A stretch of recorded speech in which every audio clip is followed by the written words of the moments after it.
2 দিন পর থেকে যার উচ্চ মাধ্যমিক পরীক্ষা সে নাকি এখন অনলাইনে বসে বসে পয়লা বৈশাখের জন্য জামা দেখছে।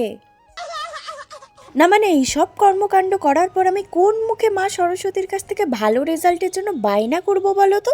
তো যাই হোক, স্নান করে এখন আমি এসছি মটরশুঁটি ছাড়াতে। গোটা ইতিহাস বাপু সাক্ষী আছে, মটরশুঁটি ছাড়ানোর সময় অর্ধেক মটরশুঁটি কিন্তু পেটেই যায়। তখন যেই পার্সেলটা দেখালাম তার মধ্যে আজকে পিয়ারে এই ডট এন্ড কির ফেস ওয়াশটাই এসেছে। ফুলেছে মা, ফুলেছে, কিন্তু এটা কি? এ তো ফুচকার কোনো দিক থেকেই ফুচকা মনে হচ্ছে না। ফুচকার মিনি ভার্সন।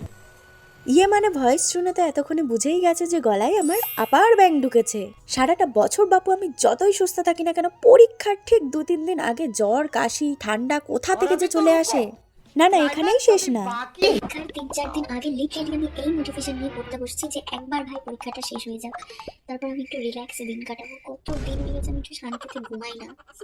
পরীক্ষাটা পুরো মাথায় যেন 100 কেজি ভারীর মতন একটা বস্তার ভার নিয়ে যেন মাথায় বসে আছে। আর ভালো লাগছে না এই পরীক্ষা জ্বালা, আমার ভালো লাগছে না। কবি যে পরীক্ষাটা যাবে আমি একটু জীবনে শান্তি পাবো। আজকে আমাদের ডিনারে ছিল কড়াইশুটির কচুরি আর চানা মশলা। তারপর কি রাতে সুন্দর খাওয়া দাওয়া করে সোজা ঘুমিয়ে গিয়েছিলাম। তাহলে আজ এইটুকুই। যাওয়ার আগে অবশ্যই ফলো করে যেও।